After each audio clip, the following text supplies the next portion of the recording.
Mga boss, pabor ba kayo dito? Itong si Revilla, isinulong yung batas para sa Expanded Centenarian Act 2016 na kung saan yung mga lola't lola ay makakatanggap ng 100,000 pagsapit ng 100 taong gulang.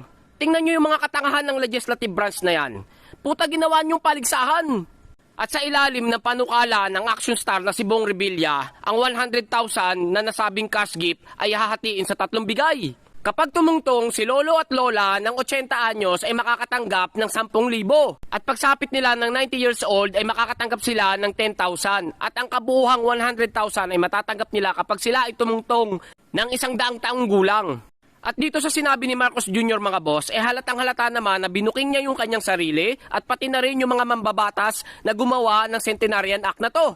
At ang sabi niya dito mga boss, as a citizen himself, Marcos Jr. joked that he and the proponent of the law might be suspected of having passed the bill for themselves. Mga putang ina nyo, totoo naman Bakit hindi nyo ibigay ng tama? Bakit hindi nyo ginawang 60 hanggang 70?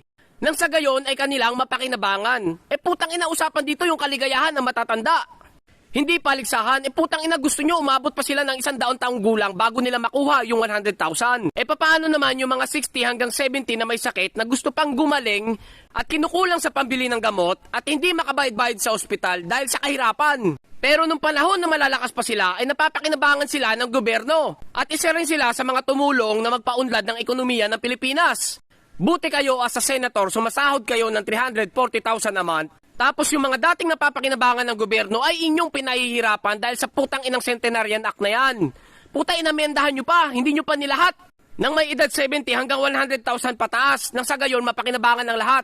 Tapos ang sabi dito ng bobong DSWD na yan, 8,568 pa lang yung mga natutulungan na mga Pinoy dahil sa Centenarian Act 2016 na yan. Kayo mga nasa Senado at Kongreso, 3 beses na nga lang kayo sa isang linggo kung pumasok, hindi nyo pa ginagawa ng tama yung mga trabaho nyo, mga kupal.